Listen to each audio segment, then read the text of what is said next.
महाराष्ट्र की सियासत से एक ऐसी तस्वीर और एक ऐसा बयान सामने आया जिसमें महाराष्ट्र की सियासत पर उबाल ला दिया है। राज ठाकरे और उद्धव ठाकरे 20 साल बाद एक मंच पर आए और इसमें से राज ठाकरे ने अपने कार्यकर्ताओं को कुछ ऐसी नसीहत दी जिसको लेकर अब राजनीति गर्मा गई है। जो ज्यादा नाटक करे उसके कान के नीचे बजाना, लेकिन वीडियो मत बनाना। आखिर किसने ये बात कही है और इसको लेकर क्या प्रतिक्रियाओं का दौर चल रहा है, आपको बताएंगे इस वीडियो में। रहिए मेरे साथ। नमस्कार, मैं हूं आपके साथ मनुराज सक्सेना।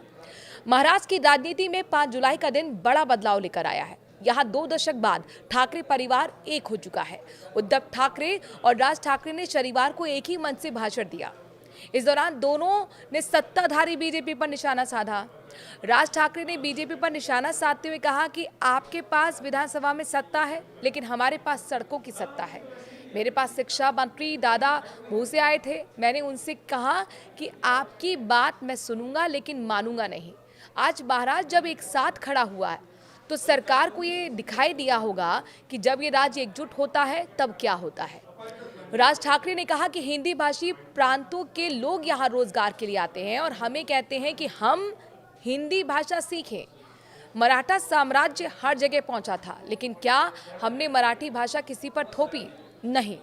हिंदी तो केवल 200 साल पुरानी भाषा है।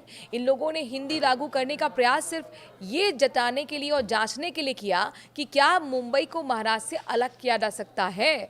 हम शांत हैं, इसका ये मतलब नहीं कि हम बेवकूफ़ हैं। किस किस के बच्चे विदेश में पढ़ रहे हैं, किसकी पूरी सूची हमारे पास है। फडणवीस की स्कूल का जिक्र किया। राज ठाकरे ने कहा कि देवेंद्र फडणवीस अंग्रेजी में पढ़कर मुख्यमंत्री बन गए। मेरे पिता और बाला साहब ठाकरे अंग्रेजी मीडियम से पढ़े थे। क्या आप उनकी मराठी भाषा के योगदान पर शंका कर सकते हैं? लाल कृष्ण कॉन्वेंट स्कूल में पढ़े थे। क्या आप उनके हिंदुत्व पर शक करेंगे?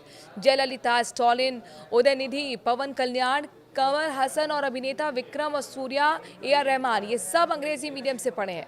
भारतीय सेना में Rajput regiment, Sikh light infantry, Bihar regiment, Maratha regiment, Gorkha rifles, Arunachal scout जैसी अनेक इकाइयां हैं, लेकिन जब दुश्मन हमला करता है तब सब एकजुट होकर उस पर टूट पड़ते हैं। क्या उस समय कोई भाषा बीच में आती है?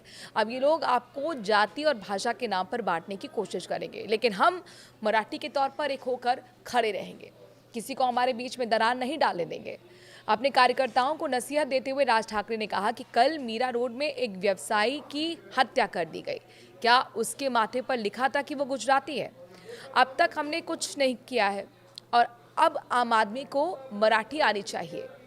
बेवजह किसी को मत मारो, लेकिन अगर कोई ज़्यादा नाटक करता है तो उसके कान के नीचे ज़रूर बजाओ। और अगली बार जब किसी को पीटो तो उसका वीडियो मत निकालो, यानी कि वीडियो मत बनाना। कुल मिलाकर मारो, पीटो, गुंडागर्दी करो, लेकिन सबूत मत छोड़ो, ये कहना है राज ठाकरे का, जिसको लेकर अब तमाम राजनीतिक पार्टियों की तरफ से सियासी बयानबाजी शुरू हो गई है।